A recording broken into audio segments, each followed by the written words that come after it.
ကဘာသူအပေါ်ထားရှိတဲ့စေတနာနဲ့နှွေးထွေးတဲ့အပြုမူလေးတွေဟာကဘာကြီးကိုပုံမလှပအောင်ဖန်တီးပေးနိုင်တဲ့အစွမ်းရှိပါတယ်။တခါတခါမှကျွန်တော်တို့ဟာအလုတ်ကိစ္စတွေနဲ့အလုတ်ရှုံနေရင်ဘေးနားကလူလေးကိုဂရုစိုက်ဖို့မေ့လျော့နေတတ်ကြပြီမဲ့ရိုးရှင်းတဲ့ကျင်နာမှုလေးတစ်ခုကလူတစ်ယောက်ရဲ့နေ့တစ်နေ့ကိုလုံးဝပြောင်းလဲသွားစေနိုင်ပါတယ်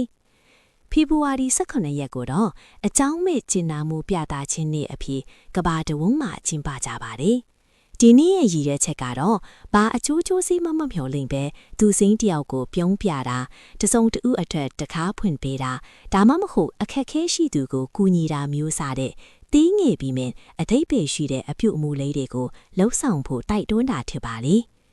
ဒီနေ့ဟာစာနာထောက်ထားမှုနူးညံ့သိမ်မွေ့မှုနဲ့စိတ်ချင်းဆက်သွယ်မှုတို့ကိုအလေးပေးပါလေလူသားတွေကြားမှာမေတ္တာတရားကိုအခြေခံတဲ့ဆက်ဆံရေးတွေတည်ဆောက်ခြင်းက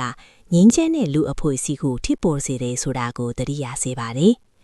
ထူးခြားချက်အနေနဲ့အချို့သောယဉ်ကျေးမှုတွေမှာဒီနေ့ကိုကြောင်များနည်းအဖြစ်လဲသတ်မှတ်ကျင်းပလေရှိတာကြောင့်အိမ်မွေးတီးလိစာလေးတွေကိုချစ်ထင်ကျင်နာသူတွေအထက်လဲထူးခြားတဲ့နေ့လေးတစ်နေ့ပါပဲတင်တော့ဒီနေ့မှာတစုံတယောက်ကိုမမျှော်လင့်ပဲအံ့အားသင့်သွားစေမယ်ကျင်နာမှုလေးတစ်ခုခုလုပ်ပေးဖို့စိတ်ကူးရှိပါသလားတင်းရဲ့ကျင်နာတတ်တဲ့စိတ်ထားလေးအကြောင်းကိုမျှဝေပေးခဲ့ဦးနော်